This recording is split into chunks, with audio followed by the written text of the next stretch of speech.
দেশের পার্বত্য ৩ জেলায় আতঙ্কের এক নাম কুকি চিন ন্যাশনাল ফ্রন্ট। চাঁদাবাজি সহ অপহরণ, কেএনএফের নিত্যদিনের কার্যক্রম।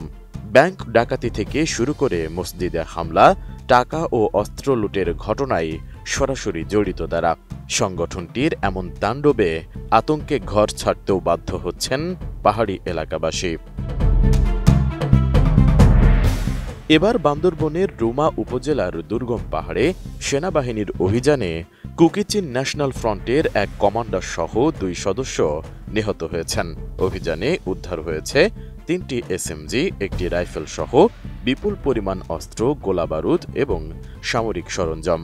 ৩ জুলাই ভোরে এ অভিযান পরিচালনা করা হয় বলে জানিয়েছে আন্তঃবাহিনী জনসংযোগ পরিদপ্তর। তবে নিহতদের নাম পরিচয় এখনও জানা সম্ভব হয়নি। ভিশন এসি নিয়ে এলো মানিব্যাগ গ্যারান্টি অফার। ১ মাস ব্যবহার করে সন্তুষ্ট না হলে সম্পূর্ণ টাকা ফেরত। আইসপিআর জানায়, বুধবার রাত থেকে বৃহস্পতিবার ভোর পর্যন্ত চালানো অভিযানে উপজেলার পলি প্রাংশা এলাকায় এ ঘটনা ঘটে। ওই এলাকায় পাহাড়ি গ্রামে কুকি চিন ন্যাশনাল আর্মি কেএনএফের সদস্যরা অবস্থান নিয়েছে এমন খবরে সেখানে অভিযান চালায় সেনাবাহিনীর একটি টহল দল। এ সময় সন্ত্রাসীরা হামলা চালালে উভয় পক্ষের মধ্যে গোলাগুলির পর ২ জন নিহত হয়। এতে আশেপাশের এলাকায় আতঙ্ক ছড়িয়ে পড়েছে। শেষ খবর পাওয়া পর্যন্ত সেনা অভিযান অব্যাহত আছে। এর আগে চলতি বছরের ১৯ মে বান্দরবানের রুমা ও বোয়াংছড়ি সীমান্তবর্তী এলাকা রনিনপাড়া ও পাইংখংপাড়া এলাকায় সেনাবাহিনীর সঙ্গে বন্দুকযুদ্ধে কুকি চিন ন্যাশনাল ফ্রন্টের সশস্ত্র শাখার ৩ সদস্য নিহত হন।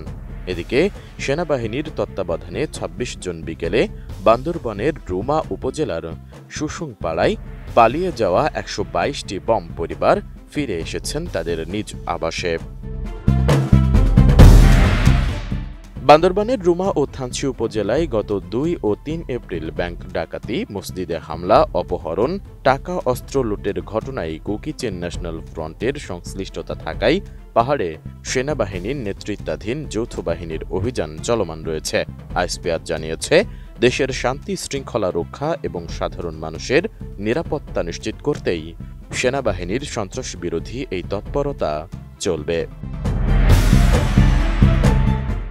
S I Raj, ATN news.